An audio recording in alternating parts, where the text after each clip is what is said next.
Hi friends, R4iലേക്ക് വീണ്ടും സ്വാഗതം. കഴിഞ്ഞ ആഴ്ച അല്ലെങ്കിൽ സെപ്റ്റംബർ മാസത്തിന്റെ ആ ഒരു തുടക്കം മാർക്കറ്റിനെ സംബന്ധിച്ചിടത്തോളം താരതമ്യേന നല്ല പ്രകടനമാണ് കണ്ടത്. ഓഗസ്റ്റ് 29-ന് 24,426 എന്ന ലെവലിൽ ക്ലോസ് ചെയ്ത നിഫ്റ്റി പിന്നീട് സെപ്റ്റംബർ 5-ന് ക്ലോസ് ചെയ്ത് 24,741-ലാണ്. ഇവിടെ 315 പോയിന്റിന്റെ ഒരു ഗെയിനാണ് നിഫ്റ്റിയിൽ ഉണ്ടായത്. ഏകദേശം 1.29% ഒരു റിക്കവറിയാണ് യഥാർത്ഥത്തിൽ നിഫ്റ്റിയിൽ ഉണ്ടായിട്ടുള്ളത്. നിഫ്റ്റി മിഡ് ക്യാപ്പിലേക്ക് വന്നു കഴിഞ്ഞാൽ 2.04% അവിടെയും നല്ല മൂവ് ഉണ്ടായിട്ടുണ്ട്. അതേപോലെ സ്മോൾ ക്യാപ്പിലും 2.41% ഒരു ഡിഫറൻസ് നമുക്ക് കഴിഞ്ഞ ആഴ്ചയിലും ഈ ആഴ്ചയിലും ക്ലോസിംഗിൽ കാണാൻ കഴിയും. ഇപ്പോൾ ബ്രോഡ് മാർക്കറ്റിൽ തീർച്ചയായിട്ടും ഒരു അപ്സൈഡ് മൂവ് ഉണ്ടായിട്ടുണ്ട്. സെക്ടർ വൈസ് നോക്കിക്കഴിഞ്ഞാൽ IT ഇൻഡെക്സ് ഒഴിച്ച് എല്ലാ സെക്ടറുകളിലും കഴിഞ്ഞ ആഴ്ച പോസിറ്റീവ് ക്ലോസിംഗ് ആണ് ഉണ്ടായത്. അതിൽ ഏറ്റവും ശക്തമായ മുന്നേറ്റം നടത്തിയത് ഓട്ടോയും അതുപോലെ മെറ്റൽ സെക്ടറുമാണെന്ന് കാണാം. മാർക്കറ്റ് ബീറ്റ് ചെയ്യുന്ന ഒരു പെർഫോമൻസ് ആണ് ഓട്ടോയും മെറ്റൽ സെക്ടറും കാണിച്ചിട്ടുള്ളത്. തികച്ചും നെഗറ്റീവിൽ പോയത് IT സെക്ടർ ആയിരുന്നു. IT സെക്ടർ റിലേറ്റഡ് ആയിട്ടുള്ള പല നെഗറ്റീവ് വാർത്തകളുമാണ് വന്നുകൊണ്ടിരിക്കുന്നത്. ഇപ്പോൾ IT സെക്ടറിൽ ട്രംപ് തന്റെ താരിഫ് ഇംപ്ലിമെന്റ് ചെയ്യാൻ സാധ്യതയുണ്ട് എന്നുള്ള ഒരു ഫ്ലാഷ് ന്യൂസ് ബ്ലൂംബർഗ് റിപ്പോർട്ട് ചെയ്തതായിട്ട് വന്ന ആ ഒരു ന്യൂസാണ് IT സെഗ്മെന്റിൽ വലിയൊരു ക്രാഷിന് കാരണമായത്. എന്നാൽ അവിടെ ബ്ലൂംബർഗുമായിട്ട് പല മീഡിയകളും കോണ്ടാക്ട് ചെയ്ത് അതിനെ ആ ന്യൂസിന്റെ ഒരു വാലിഡിറ്റി എത്രമാത്രം ഉണ്ട് എന്നുള്ളത് കൺഫേം ചെയ്തതിന് ശേഷം ബ്ലൂംബർഗ് അത് നിഷേധിച്ചതായിട്ടാണ് നമുക്ക് അറിയാൻ കഴിഞ്ഞത്. അതിന്റെ അടിസ്ഥാനത്തിൽ അതൊരു ഫേക്ക് ന്യൂസ് ആയിട്ട് കണക്കാക്കുകയും അപ്പോൾ IT സെഗ്മെന്റിൽ അത്തരത്തിലുള്ള ഒരു നീക്കം നിലവിലെ ഒഫീഷ്യലായിട്ടൊന്നും വന്നിട്ടില്ല എന്ന് മനസ്സിലാക്കാം. അപ്പോൾ അമേരിക്കൻ IT കമ്പനികളിൽ നിന്ന് ഇന്ത്യൻ കമ്പനികളിലേക്ക് ധാരാളമായിട്ട് ഔട്ട്സോഴ്സിങ് നടക്കുന്നുണ്ട്.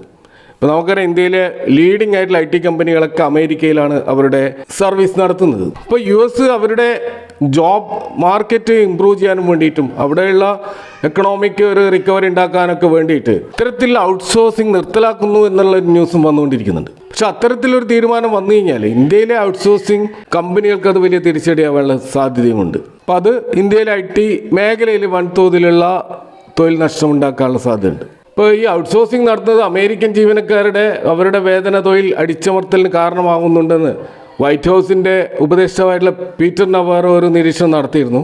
അതുപോലെ തന്നെ ഇത്തരം ഔട്ട്സോഴ്സിങ്ങിന് ടാക്സ് ഏർപ്പെടുത്തണമെന്നും അവർ പറഞ്ഞിട്ടുണ്ടായിരുന്നു. അപ്പോൾ ഇത്തരത്തിൽ IT സെഗ്മെന്റിൽ വന്നുകൊണ്ടിരിക്കുന്ന നെഗറ്റീവ് വാർത്തകൾ ഇല്ലായിരുന്നുവെങ്കിൽ കഴിഞ്ഞ ആഴ്ച തീർച്ചയായിട്ടും നിഫ്റ്റി ഇതിലും മെച്ചപ്പെട്ട പ്രകടനം കാഴ്ചവെക്കുമായിരുന്നു. ഇപ്പോൾ തീർച്ചയായിട്ടും ഒരു റിക്കവറി നമ്മൾ മാർക്കറ്റിൽ ഉണ്ടാവാനുള്ള പ്രധാന കാരണമായത് ഡൊമസ്റ്റിക് മാർക്കറ്റിൽ വന്ന ചില പ്രധാന വാർത്തകളാണ്. കഴിഞ്ഞ ആഴ്ച വന്ന GDP ഗ്രോത്ത് ഡാറ്റ 7.8 എന്നുള്ള ആ ലെവലിൽ വന്നത് ഏകദേശം 1% ഒരു അപ്സൈഡ് മൂവാണ്. അത് തീർച്ചയായിട്ടും അനലിസ്റ്റുകളുടെ എസ്റ്റിമേറ്റിനെ ബീറ്റ് ചെയ്യുന്ന ഒരു ഡാറ്റ ആയിരുന്നു. അത് മാർക്കറ്റിലെ ഒരു മൊമെന്റത്തിന് കാരണമായിരുന്നു. ഇത് കൂടാതെയാണ് ഇന്ത്യയുടെ GST കൗൺസിൽ മീറ്റിംഗുമായി വന്ന വാർത്തകൾ. അപ്പോൾ GST കൗൺസിൽ ഓൾറെഡി ഇപ്പോൾ ഈ ഒരു സ്ലാബ് കുറക്കുവാനുള്ള ആ ഒരു തീരുമാനം, പ്രത്യേകിച്ച് 18-ലും 12-ലും സ്ലാബ് റെഡ്യൂസ് ചെയ്യാനുള്ള തീരുമാനം ഓൾറെഡി നിലവിൽ വന്നിരിക്കുകയാണ്.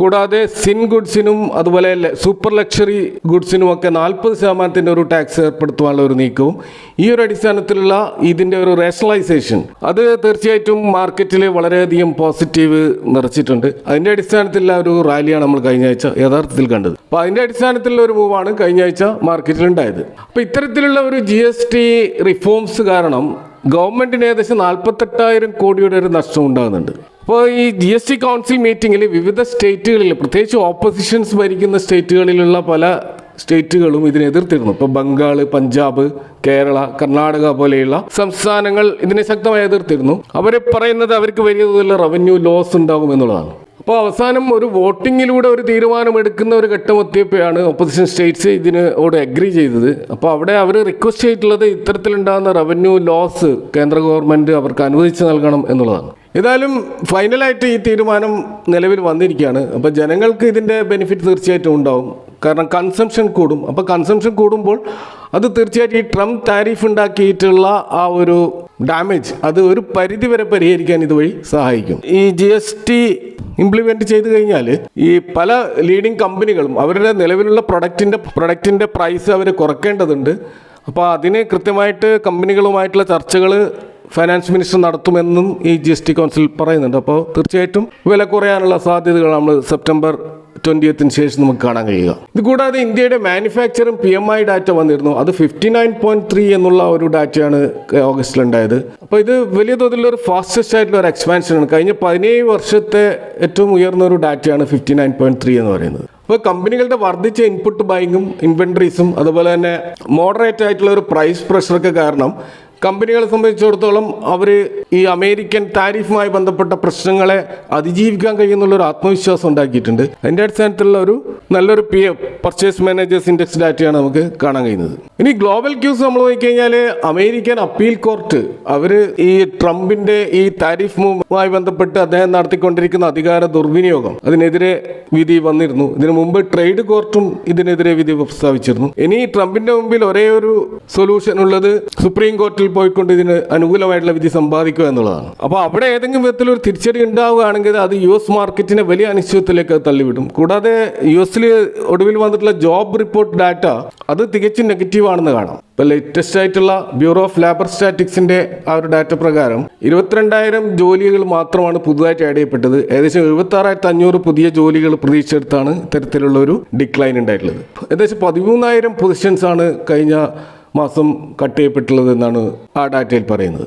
അൺഎംപ്ലോയ്മെൻറ്റ് റേറ്റ് അത് 4.3% വർദ്ധിച്ചതായിട്ടും കഴിഞ്ഞ 4 വർഷത്തെ ഏറ്റവും ഉയർന്ന നിരക്കിലെത്തിയതായിട്ടും ആ റിപ്പോർട്ടിൽ പറയുന്നുണ്ട്. അപ്പോൾ ഇതൊക്കെ അമേരിക്കൻ മാർക്കറ്റിൽ ഒരു നെഗറ്റീവ് സെൻറ്റിമെൻറ്റ്സ് സൃഷ്ടിച്ചിട്ടുണ്ട്.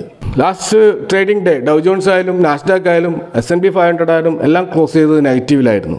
അപ്പോൾ ഇത്തരത്തിലുള്ള നെഗറ്റീവ് വാർത്തകൾ ഉണ്ടെങ്കിൽ പോലും അമേരിക്കയിൽ ഒരു റേറ്റ് കട്ട് വരും സെപ്റ്റംബറിൽ എന്നുള്ളൊരു പ്രതീക്ഷ അവിടെ നിലനിൽക്കുന്നുണ്ട്. ഇപ്പോൾ ബാങ്ക് ഓഫ് അമേരിക്ക ഇപ്പോൾ ഓൾറെഡി അവർ എക്സ്പെക്ട് ചെയ്യുന്നത് ഫെഡ് റേറ്റ് കട്ട് 2 ഈ വർഷം നടക്കുമെന്നുള്ളതാണ്. അപ്പോൾ മുമ്പേ അവർ യാതൊരുവിധ റേറ്റ് കട്ടും ഈ വർഷം ഉണ്ടായില്ല എന്ന പറഞ്ഞ സ്ഥാനത്താണ് ഈ രീതിയിലുള്ള ഒരു ചേഞ്ച് അവർ വരുത്തിയിട്ടുള്ളത്. അതിൻ്റെ അടിസ്ഥാനത്തിൽ റേറ്റ് കട്ട് ഉണ്ടാവുമെന്ന് തന്നെയാണ് അവർ പറയുന്നത്. എങ്കിൽ പോലും ഈ താരിഫ് റിലേറ്റഡ് ആയിട്ടുള്ള ഒരു ഇഷ്യൂസ് സെറ്റിൽ ആവാത്തിടത്തോളം കാലം ഈ wait and watch situation federal reserve തുടരുമോ എന്ന ഒരു ചോദ്യം അവിടെ ബാക്കി നിൽക്കുന്നുണ്ട്. കൂടാതെ ഇത്തരത്തിൽ നെഗറ്റീവ് ആവുന്നുകൊണ്ടിരിക്കുന്ന ജോബ് ഡാറ്റകളും അവിടെ ഒരു പ്രശ്നം സൃഷ്ടിക്കുന്നുണ്ട്. കൂടാതെ ഇന്ത്യ, റഷ്യ അതുപോലെ ചൈനയും ചേർന്നുകൊണ്ടുള്ള ഒരു സമ്മിറ്റ് അത് അമേരിക്കയിൽ ഉണ്ടാക്കിയിട്ടുള്ള ചില അലയൊലികൾ അതിൻ്റെ ഒരു എഫക്റ്റും നമുക്ക് കാണാൻ കഴിയും. ട്രംപ് കുറച്ചും കൂടി സോഫ്റ്റ് ആയതായിട്ട് നമുക്ക് കാണാൻ കഴിയും. അദ്ദേഹം ഇന്ത്യക്കെതിരെയൊക്കെയുള്ള പ്രസ്താവനകൾ ഇപ്പോൾ കുറച്ച് മയപ്പെടുത്തിയതായിട്ട് നമുക്ക് കാണാം. ഇതുകൂടാതെ ജപ്പാന്റെ ഓട്ടോ താരിഫ് അവർ കുറച്ചിട്ട് 15% കൊണ്ടുവന്നിട്ടുണ്ട്. ഇപ്പോൾ നിലവിൽ യൂറോപ്യൻ യൂണിയനും ജപ്പാനുമൊക്കെ 27.5% എന്നുള്ള ഓട്ടോ താരിഫാണ് ഉള്ളത്. അതാണ് 15% ആയിട്ട് കുറച്ച് നൽകിയിരിക്കുന്നത്. അപ്പോൾ ട്രംപിൻ്റെ ഇത്തരത്തിലുള്ള താരിഫ് നീക്കങ്ങളൊക്കെ അത്രമാത്രം ഹൈലി ഫ്ലെക്സിബിൾ ആണെന്നും അതെപ്പോഴും നെഗോഷിയേഷന് വിധേയമാണെന്നും ഏത് സമയം ഇത്തരത്തിലുള്ള വാർത്തകൾ നമുക്ക് പ്രതീക്ഷിക്കാമെന്നുമാണ് ഇതിൽ നമുക്ക് മനസ്സിലാക്കുന്നത്. കഴിഞ്ഞ ആഴ്ചയിൽ FII സെല്ലിംഗ് നോക്കിക്കഴിഞ്ഞാൽ ഓൾറെഡി ഈ മാസം അവർ 5,600 കോടിയുടെ ഒരു നെറ്റ് സെല്ലിംഗ് നടത്തിയിട്ടുണ്ട്. അതുപോലെ സെപ്റ്റംബർ മാസം DIS 13,400 കോടിയുടെ ബൈങ്ങുമാണ് നടത്തിയിട്ടുള്ളത്. അപ്പോൾ ഈ ഒരു വർഷം നമ്മൾ നോക്കുമ്പോൾ 2.15 lakh കോടിയുടെ ഒരു സെല്ലിംഗ് ആണ് ഓൾറെഡി FIIs നടത്തിയിട്ടുള്ളത്. മാസീവായിട്ട് ഒരു സെല്ലിംഗ് ആണ് അവർ നടത്തിയിട്ടുള്ളത്. അതുപോലെ ഡൊമസ്റ്റിക് ഇൻവെസ്റ്റേഴ്സ് അതേസമയം 5.24 lakhs അതിൻ്റെ ഏകദേശം ഡബിളോളമാണ് ബൈ ചെയ്തിരിക്കുന്നത്. ഇപ്പോൾ നമ്മുടെ മാർക്കറ്റ് എത്രമാത്രം റിസൈലൻ്റ് ആണ് എന്നുള്ളത് സൂചിപ്പിക്കുന്നതാണ് DISൻ്റെ ഈ ഒരു പെരുമാറ്റം. കൂടാതെ ജെയിൻ സ്ട്രീറ്റുമായി ബന്ധപ്പെട്ട് വന്ന വിവാദത്തിൻ്റെ അടിസ്ഥാനത്തിൽ FIIsൻ്റെ ഡെയിലി ടേൺ ഓവർ അവർ ഡെയിലി നടത്തുന്ന ബൈ സെല്ലിങ്ങിൻ്റെ ആ ഒരു വോള്യൂം വളരെയധികം കുറഞ്ഞിട്ട് ഏകദേശം 40% കുറഞ്ഞതായിട്ടാണ് കാണുന്നത്. കാരണം ഡെറിവേറ്റീവ് മാർക്കറ്റിൽ അവരെടുക്കുന്ന പൊസിഷന് അനുകൂലമായി മാനിപ്പുലേറ്റ് ചെയ്യാൻ അവർ ക്യാഷ് മാർക്കറ്റിൽ എടുക്കുന്ന പൊസിഷൻ്റെ അളവാണ് ഇപ്പോൾ കുറഞ്ഞിട്ടുള്ളത്. അപ്പോൾ ഇതും ഒരു വളരെ ഇൻട്രസ്റ്റിംഗ് ആയിട്ടുള്ള ഒരു ഫാക്ടറാണ്. ഇന്ത്യൻ റുപ്പി കൂടുതൽ വീക്കായിക്കൊണ്ടിരിക്കുന്ന ഒരു ഘട്ടത്തിൽ ഇപ്പോൾ അത് ഒരു സ്റ്റെബിലിറ്റി പ്രകടിപ്പിക്കുന്നുണ്ട്. കാരണം 88 എന്ന ലെവലിൽ വന്നതിന് ശേഷം 88.19 എന്നുള്ള ഹൈ ക്രിയേറ്റ് ചെയ്തു. അതിനുശേഷം ഇപ്പോൾ ആ ഒരു ലെവലിൽ ഈ ആഴ്ച നിന്നതായിട്ട് കാണാം. അപ്പോൾ അതിന് മുകളിലിട്ട് പോയിട്ടില്ല എന്നുള്ളത് ആശ്വാസകരമായ കാര്യമാണ്. അപ്പോൾ അടുത്ത ആഴ്ചത്തെ നമ്മളെ മാർക്കറ്റ് നോക്കുകയാണെങ്കിൽ അവിടെ പ്രധാനമായിട്ടുള്ള ഒരു ഡാറ്റ വരാൻ പോകുന്നത് CPI കൺസ്യൂമർ ഇൻഫ്ലേഷൻ ഡാറ്റയാണ്. മിനിസ്ട്രി ഓഫ് സ്റ്റാറ്റിസ്റ്റിക്സിൻ്റെ ഈ ഒരു റിപ്പോർട്ട് സെപ്റ്റംബർ 12 വരുന്നത്. അതുപോലെ സെപ്റ്റംബർ 11 അമേരിക്കയുടെ CPI ഇൻഫ്ലേഷൻ ഡാറ്റയും വരുന്നുണ്ട്. അപ്പോൾ തീർച്ചയായിട്ടും അത് മാർക്കറ്റിൽ തീർച്ചയായിട്ടും ഒരു ട്രിഗർ പോയിന്റ് ആയിട്ട് നിൽക്കാനുള്ള സാധ്യതയുണ്ട്. നിഫ്റ്റിയുടെ ഒരു ടെക്നിക്കൽ ചാർട്ട് നമ്മൾ നോക്കിക്കഴിഞ്ഞാൽ ഇപ്പോൾ 24,400 25,000 എന്നൊരു റേഞ്ചാണ്, ഒരു ബ്രോഡ് റേഞ്ചായിട്ട് നമ്മൾ കാണുന്നത്. അതിനിടയിലാണ് മൂവ്മെൻറ്റ് കാര്യമായിട്ട് ഇപ്പോൾ നടന്നുകൊണ്ടേയിരിക്കുന്നത്. അപ്പോൾ ഈ ഒരു 25,000 ലെവൽ ബ്രേക്ക് ചെയ്താൽ ഒരു 25,200 25,250 ലെവലിലേക്കും നമുക്ക് ഒരു റെസിസ്റ്റൻസ് ലെവൽ കാണാൻ കഴിയും. ഇനി ഡൗൺ സൈഡിലേക്ക് വന്നാൽ 24,400 അതുപോലെ 24,337 ലെവൽ ഒരു സപ്പോർട്ട് ലെവലാണ്. ആ ലെവലിൽ നിന്ന് താഴോട്ടേക്ക് നിഫ്റ്റി പോകില്ല എന്നാണ് നിലവിലുള്ള ടെക്നിക്കൽ ചാർട്ടുകൾ വെച്ച് നമുക്ക് മനസ്സിലാക്കാൻ കഴിയുന്നത്. ഇനി ചില സ്റ്റോക്ക് സ്പെസിഫിക് ആയിട്ടുള്ള കാര്യങ്ങളിലേക്ക് വന്നാൽ ഓല ഇലക്ട്രിക്കുമായി ബന്ധപ്പെട്ടിട്ട് നമുക്ക് കാണാൻ കഴിഞ്ഞ ട്രേഡിംഗ് സെഷനിൽ 8% ഒരു ഫോള് ആ സ്റ്റോക്കിൽ ഉണ്ടായിരുന്നു. അതിന് പ്രധാനമായിട്ട് കാരണമായത് ജപ്പാനിലെ സോഫ്റ്റ് ബാങ്ക് അവരുടെ 2% സ്റ്റേക്ക് അവർ ഓപ്പൺ മാർക്കറ്റിൽ ട്രാൻസാക്ട് ചെയ്തതായിട്ട് കാണാം. ഇപ്പോൾ അവരുടെ ഹോൾഡിംഗ് ഏകദേശം 15.68 റെഡ്യൂസ് ചെയ്തതായിട്ടും കാണാം. ഇപ്പോൾ ഈ ജപ്പാനിൽ ഈ സോഫ്റ്റ് ബാങ്ക് ഒല ഇലക്ട്രിക്കിൽ ഇപ്പോഴും ഏറ്റവും അധികം ഹോൾഡിംഗ് ഉള്ള ഇൻസ്റ്റിറ്റ്യൂഷണൽ ഇൻവെസ്റ്റേഴ്സായിട്ട് നിൽക്കുകയാണ്. ഇത്രയധികം റെഡ്യൂസ് ചെയ്തിട്ടും അവർ തന്നെയാണ് ഏറ്റവും വലിയ ഇൻസ്റ്റിറ്റ്യൂഷണൽ ഇൻവെസ്റ്റേഴ്സായി നിൽക്കുന്നത്. അപ്പോൾ ഇവരുടെ ഒരു സെല്ലിങ് തീർച്ചയായിട്ടും ഈ സ്റ്റോക്കിൽ ഒരു നെഗറ്റിവിറ്റി സൃഷ്ടിച്ചിട്ടുണ്ടെങ്കിലും ഇപ്പോഴും ഗോൾഡ്മാൻ സാക്സ് പോലെയുള്ള ഗ്ലോബൽ ബ്രോക്കറേജ് ഇതിന് 72 എന്നുള്ള ടാർഗറ്റാണ് ഇപ്പോൾ നൽകിയിരിക്കുന്നത്. ഇപ്പോൾ 64 എന്നുള്ള പ്രൈസിൽ നിന്നും ഏകദേശം 12% ഒരു അപ്സൈഡ് മൂവ് തന്നെയാണ് പറയുന്നത്. ഒല ഇലക്ട്രിക് നെക്സ്റ്റ് വീക്ക് നമ്മൾ തീർച്ചയായിട്ടും വാച്ച് ചെയ്യേണ്ട ഒരു സ്റ്റോക്കായി മാറിയിരിക്കുകയാണ്. ഇനി ജയപ്രകാശ് പവർ എന്ന് പറയുന്ന സ്റ്റോക്കുമായി ബന്ധപ്പെട്ടിട്ട് നമുക്കറിയാം അത് കഴിഞ്ഞ ആഴ്ച 5% ഒരു അപ്പർ സർക്യൂട്ടിലേക്ക് പോവുകയുണ്ടായി. അതിന് കാരണമായത് നമുക്കറിയാം ജയപ്രകാശ് അതിന്റെ പേരന്റ് കമ്പനിയായിട്ടുള്ള അസോസിയേറ്റ് ലിമിറ്റഡിന്റെ ഇൻസോൾവൻസിയുമായി ബന്ധപ്പെട്ടിട്ട് പല കമ്പനികളും അത് ഏറ്റെടുക്കാനുള്ള താല്പര്യം പ്രകടിപ്പിച്ചുകൊണ്ട് ബിഡ് കൊടുത്തിരുന്നു. അതിൽ അദാനി എന്റർപ്രൈസസ് ഉണ്ട്, ഡാൽമിയ ഭാരത് ഉണ്ട്, അതുപോലെ വേദാന്ത ഉണ്ട്, ജെൻഡാൽ പവർ ഉണ്ട്, PNC ഇൻഫ്രാടെക് ഉണ്ട്. അപ്പോൾ ആദ്യം ഇത് അദാനി പവർ ഏറ്റെടുക്കും എന്നുള്ളതിൻ്റെ അടിസ്ഥാനത്തിൽ ഒരു മൂവ് ജയപ്രകാശ് പവറിലൊക്കെ ഉണ്ടായതായിട്ട് നമുക്ക് കാണാൻ കഴിഞ്ഞിരുന്നു. പക്ഷെ ഇപ്പോൾ നമ്മൾ പുതുതായിട്ട് റിപ്പോർട്ടുകൾ വരുന്നത് അദാനിയേക്കാൾ ഉയർന്ന ഒരു ബിഡ് ഇതിൽ വേദാന്ത ഗ്രൂപ്പ് കൊടുത്തിട്ടുണ്ട് എന്നുള്ളതാണ്. അപ്പോൾ അതിൻ്റെ അടിസ്ഥാനത്തിൽ ഒരു മൂവാണ് ഇവിടെ ഉണ്ടായിട്ടുള്ളത്. അപ്പോൾ തീർച്ചയായിട്ടും ജയപ്രകാശ് അസോസിയേറ്റ് അക്വയർ ചെയ്യാൻ വേണ്ടിയിട്ട് വലിയ വലിയ ഗ്രൂപ്പുകൾ നിലവിലുണ്ട് എന്നുള്ളത് ആ സ്റ്റോക്കിലൊരു കോൺഫിഡൻസ് ഇൻവെസ്റ്റേഴ്സ് നൽകിയിട്ടുണ്ട്. അതിൻ്റെ അടിസ്ഥാനത്തിൽ ഒരു മൂവാണ് ഇവിടെ ഉണ്ടായിട്ടുള്ളത്. അതുകൊണ്ട് തന്നെ ഈ സ്റ്റോക്ക് നമ്മൾ നെക്സ്റ്റ് വീക്ക് കോൺസെൻട്രേറ്റ് ചെയ്യേണ്ട ഒരു സ്റ്റോക്കായി മാറിയിരിക്കുകയാണ്. മറ്റൊന്ന് റിലയൻസ് കമ്മ്യൂണിക്കേഷനുമായി ബന്ധപ്പെട്ടതാണ്. അനിൽ അംബാനിയുടെ ഈ റിലയൻസ് കമ്മ്യൂണിക്കേഷൻ മറ്റൊരു വിവാദത്തിൽപ്പെട്ടിരിക്കുകയാണ്. കാരണം ഓൾറെഡി SBI ബാങ്കും അതേപോലെ തന്നെ ബാങ്ക് ഓഫ് ഇന്ത്യയും ഇതിനു മുമ്പ് തന്നെ ഇത് ഒരു ഫ്രോഡ് ആക്ടിവിറ്റി നടക്കുന്നതായിട്ട് ഇവരുടെ അക്കൗണ്ടിൽ പരാമർശങ്ങൾ നടത്തിയിരുന്നു. അതേപോലെ ഇപ്പോൾ ബാങ്ക് ഓഫ് ബറോഡയും ആ ലൈനിലേക്ക് വന്നുകൊണ്ട് ഇതിനെ ഫ്രോഡ് ആക്ടിവിറ്റി ഇതിൽ നടന്നതായിട്ട് അവർ സാക്ഷ്യപ്പെടുത്തുന്നുണ്ട്. അപ്പോൾ അതുകൊണ്ട് തന്നെ റിലയൻസ് പവർ അതുപോലെ റിലയൻസ് ഇൻഫ്ര പോലെയുള്ള സ്റ്റോക്കുകൾ നമ്മൾ തീർച്ചയായിട്ടും നെക്സ്റ്റ് വീക്ക് കോൺസെൻട്രേറ്റ് ചെയ്യേണ്ട ഒരു സ്റ്റോക്കാണ്. കാരണം നിലവിൽ ഡൗൺ ട്രെൻഡിൽ പോയിക്കൊണ്ടിരിക്കുന്ന ഈ സ്റ്റോക്കുകളിൽ ഈ ഒരു വാർത്ത തീർച്ചയായിട്ടും വലിയ ഇമ്പാക്റ്റ് സൃഷ്ടിക്കാൻ കാരണമാകും. ഇനി IPO മാർക്കറ്റിലേക്ക് വന്നു കഴിഞ്ഞാൽ കഴിഞ്ഞ ആഴ്ച ഓപ്പൺ ആയിട്ടുള്ള അമാന്ത ഹെൽത്ത് കെയറിൻ്റെ IPO അത് സെപ്റ്റംബർ 9 ലിസ്റ്റ് ചെയ്യാൻ പോവുകയാണ്. അത് ഓൾറെഡി ക്ലോസ് ചെയ്തിരിക്കുകയാണ്. സെപ്റ്റംബർ 9 അതിൻ്റെ ലിസ്റ്റിംഗ് പ്രതീക്ഷിക്കുന്നത്.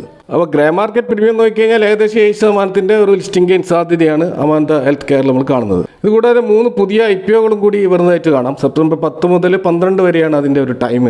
10 ഓപ്പൺ ആവും, 12 ക്ലോസ് ആവും. അതിലൊന്ന് ശൃംഗാർ ഹൗസ് ഓഫ് മംഗൾസൂത്ര എന്ന് പറയുന്ന മംഗൾസൂത്ര ഡിസൈൻ ചെയ്യും മാനുഫാക്ചറിങ് ചെയ്യുന്ന ഈ ഒരു കമ്പനി 400 കോടിയുടെ ഒരു ഇഷ്യൂ സൈസുള്ള ഒരു IPO ആണ്. അതിൻ്റെ പ്രൈസ് ബാൻഡിൻ്റെ അപ്പർ ബാൻഡ് 165 എന്ന പ്രൈസാണ്. നല്ല ഗ്രോത്തും ടോപ്പ് ടു ബോട്ടം നല്ല ഫൈനാൻഷ്യൽസും കാണിക്കുന്ന ഒരു സ്റ്റോക്കായിട്ടാണ് ഇത് നമുക്ക് കാണാൻ കഴിയുക. പക്ഷേ എങ്കിലും അഗ്രസീവായിട്ടുള്ള പ്രൈസ്ഡ് ആണ്. എങ്കിൽ ലിസ്റ്റിംഗ് ഗെയിൻ സാധ്യത തീർച്ചയായിട്ടും ഈ സ്റ്റോക്കിൽ നമുക്ക് പ്രതീക്ഷിക്കാം. മറ്റൊരു സ്റ്റോക്ക് കാണുന്നത് ഡേവ് ആക്സിലേറ്റർ ലിമിറ്റഡ് എന്ന സ്റ്റോക്കാണ്. ഫ്ലെക്സിബിൾ ഓഫീസ് സ്പേസസും കോവർക്കിംഗ് എൻവയറമെൻറ്റും കൊടുക്കുന്ന വളരെ കോമ്പറ്റേറ്റീവ് എൻവയറമെൻറ്റിൽ വർക്ക് ചെയ്യുന്ന ഒരു കമ്പനിയാണ്. 143 കോടിയുടെ ചെറിയൊരു ഇഷ്യൂ സൈസുള്ള ഒരു IPO ആണ്. 61 എന്നുള്ളൊരു പ്രൈസ് ബാൻഡാണ് നമ്മൾ കാണുക. കുറച്ച് അഗ്രസീവായിട്ട് പ്രൈസ് ചെയ്തതായിട്ട് നമുക്ക് കാണുന്നത്. കാരണം ഈ സ്റ്റോക്കിൻ്റെ ഫൈനാൻഷ്യൽ നമ്മൾ നോക്കിക്കഴിഞ്ഞാൽ ഡെറ്റ് ടു ഇക്വിറ്റിയൊക്കെ വളരെ ഹൈ ആണ്. അതുപോലെ ഇപ്പോൾ മാത്രമാണ് ഇത് പ്രോഫിറ്റിലേക്ക് വന്നിട്ടുള്ളത്. കഴിഞ്ഞ 2023 ഇത് ലോസിൽ പോയ ഒരു കമ്പനിയാണ്. അപ്പോൾ കുറച്ച് റിസ്കി ആയിട്ടാണ് ഈ ഒരു IPO നമുക്ക് കാണാൻ കഴിയുന്നത്. മറ്റൊരു പ്രധാനപ്പെട്ട ഒരു IPO നമുക്ക് കാണാൻ കഴിയുന്നത് അർബൻ കമ്പനിയുടെ IPO ആണ്. ഹോം ആൻഡ് ബ്യൂട്ടി സർവീസസ് മേഖലയിലെ ഒരു ഓൺലൈൻ പ്ലാറ്റ്ഫോമാണിത്. നല്ലൊരു ഡിമാൻഡുള്ള ഒരു സ്റ്റോക്കായിട്ടാണ് ഇത് കാണാൻ കഴിയുക. കാരണം ഇതിൻ്റെ PE നിലവിൽ വളരെ ഹൈ ആയിട്ട് 60 മുകളിൽ നമുക്ക് കാണാൻ കഴിയും. 1428 കോടിയുള്ള കുറച്ച് ഒരു വലിയൊരു IPO ഇഷ്യൂ ആണിത്. അതുകൊണ്ട് തന്നെ ഒരു പ്രാധാന്യം അറിയിക്കുന്ന ഒരു IPO ആയിട്ടാണ് ഇത് നമുക്ക് കാണുന്നത്. 103 എന്നുള്ള ഒരു അപ്പർ ബാൻഡിലാണ് പ്രൈസ് കാണുന്നത്. കഴിഞ്ഞ 2 വർഷങ്ങളായിട്ട് ഒരു ലോസിൽ പോയ ഒരു കമ്പനിയാണ്. ഈ വർഷം അത് പ്രോഫിറ്റിലാണ് വന്നിട്ടുള്ളത്. അതിൻ്റെ അടിസ്ഥാനത്തിലുള്ള ഒരു ഡിമാൻഡ് ഈ ഒരു IPOയിൽ നിലവിലുണ്ട്. അതുകൊണ്ട് ഒരു ലിസ്റ്റിംഗ് ഗെയിൻ സാധ്യത തീർച്ചയായിട്ടും ഈ സ്റ്റോക്കിലുണ്ടാവാം. അപ്പോൾ ഇതൊക്കെയാണ് പ്രധാനപ്പെട്ട IPO നമ്മൾ നെക്സ്റ്റ് വീക്ക് പ്രതീക്ഷിക്കുന്നത്. അപ്പോൾ ഈ മാർക്കറ്റുമായി ബന്ധപ്പെട്ടുള്ള അടുത്ത ആഴ്ചയുടെ ഒരു ഔട്ട്ലുക്കാണ് ഇവിടെ. ഇതുമായി ബന്ധപ്പെട്ട നിങ്ങളുടെ അഭിപ്രായങ്ങൾ കമൻറ്റുകൾ അറിയിക്കുക. Thank for watching. See you next time with another video.